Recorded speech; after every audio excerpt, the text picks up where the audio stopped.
Kesedaran hak sebagai seorang pengguna dalam kalangan rakyat Malaysia semakin meningkat. Ini terbukti sejak awal tahun ini, lebih 1,000 kes tuntutan difailkan kepada Tribunal Tuntutan Pengguna Malaysia TTPM. Ikuti laporan yang disediakan wartawan Ahmad Ashraf Abdul Rahman. Bagi tempoh 1 Januari hingga 21 Februari lalu, TTPM menerima 1,077 kes tuntutan. 546 daripadanya kes berkaitan perkhidmatan dan 531 kes berkaitan barangan.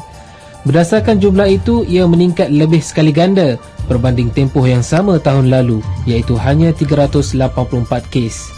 Bagi Presiden Gabungan Persatuan Pengguna Malaysia POMKA, Datuk N. Marimutu, ini menunjukkan kesedaran masyarakat Malaysia terhadap hak sebagai pengguna meningkat hampir 60%.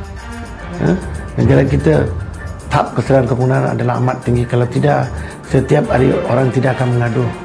Biarpun mereka mengadu berkenaan dengan barangan, perkhidmatan atau setengah mengadu oleh kerana sistem jalan raya yang tidak selesa, setengah mengadu tentang sistem pendidikan, setengah buat demonstrasi untuk minta ini, minta itu. Ini semua adalah petanda-petanda mereka sedar. Kalau mereka tidak sedar dan tidak mengetahui hak asasi mereka, maka mereka tidak akan keluar menyuarakan rasa ketidakpuasan mereka terhadap sesuatu isu.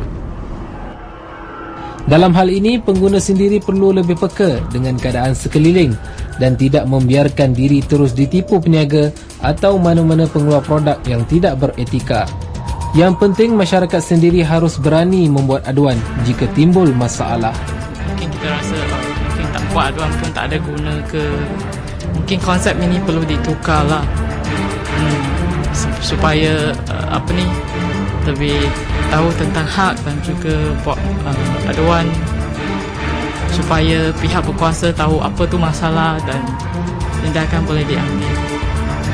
Kita perlu lebih bertanggungjawab, kena tahu apa yang sedang berlaku di sekitar kita, apa perubahan, misalnya macam isu-isu bank negara tu yang macam service tax, government tax tu kita perlu tahu, kita perlu peka terhadap apa yang berlaku.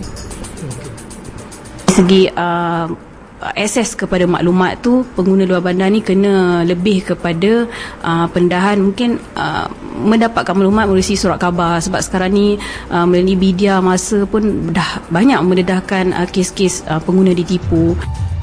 Nyata pelbagai kempen kesedaran pengguna telah diadakan, termasuklah Bulan Pengguna Kebangsaan setiap tahun bagi memastikan masyarakat tahu tentang hak mereka. Sebagai pengguna, sikap berwaspada dan memahami hak sebagai pengguna perlu ada bagi mengelak menjadi mangsa pihak yang rakus mengaut keuntungan. Laporan Ahmad Ashraf Abdul Rahman untuk TV1.